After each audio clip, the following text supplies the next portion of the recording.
In this lesson, we will learn about how to declare and use functions in Python. So here we have declared a function. The name of this function is hello. It takes one parameter s.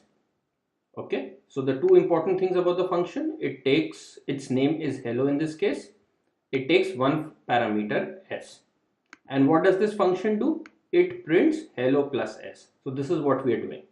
Now when we are defining a function, before that we will put the keyword def, def, as can be seen here, and then obviously the colon sign, so that to show that now the definition of the function has started.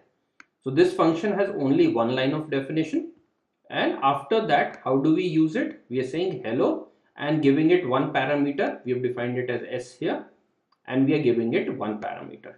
So we are calling hello Edufect. Now when we do call hello Edufect, what will happen? So this function will be called with the parameter Edufect. So we will go to print hello plus s. So what should be printed on the screen is hello Edufect. When we call the same function with the parameter Python, when we are calling hello Python, so we are calling hello with s being Python. So when we do the print, what will happen? Hello Python should be printed on the screen.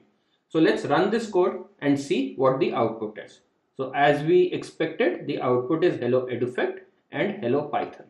So notice we are calling this function also two times here. So here we have been able to define a function hello, which takes one parameter and says hello. Let's look at another function. So here we have defined a function named add. This function takes two parameters a and b, and what does it do? It calculates the sum of a and b and prints it. So x is equal to a plus b, and it prints x. So now we are saying we will call add with the parameters 5, 10. So when we call add with the parameters 5, 10, what should happen? So a will get the parameter 5, value 5, b will get the value 10. So x will be 5 plus 10, which is 15. So 15 should be printed. When we do add 6, 18, what will happen? A will get the value 6, b will get the value 18. And when we do x is equal to a plus b, we will get print x will be 24 and we will get print 24. So let us now run this code and see what will happen. We are getting 15 and 24. Let us make one change to it to understand whether what value a and b are getting. So let us say let's print a is equal to, and let's say plus str a. Similarly, let's say print b, so that we can see what values they are getting, plus str b. Now let us run the same code and let us see what happens. So in the first case, what should we get? When we were calling it with the parameters 5, 10, we are getting a is equal to 5, b is equal to 10, and the sum was 15. The second time when we are calling it with the parameter 6, 18, a is getting the value 6, b is getting the value 18, and 24, which is their sum, is getting printed on the screen. So now we have seen how we called a function add with two parameters, and we were successfully able to run it. Let's look at one more example. So here we are calling a function. The name of this function is show, and it's taking three parameters s, a, and b. And what is it doing? S1 is equal to s plus colon colon plus str a. So whatever is s colon colon a will be printed. S2 is again similar, so that is what it would do, and it's printing S1, S2. Now when we are calling this function in this line, show maths, 77, 80, S will take the value maths, A will take the value 77, and B will take the value 80. So the first line S1 will be maths colon 77, S2 will be maths colon 80. Now let's run it and see what happens. We're getting maths colon 77 and maths colon 80. When we call the same method with the parameters here, science, 68, 75, S is taking the value science, A is taking the value 68, and B is taking the value 75.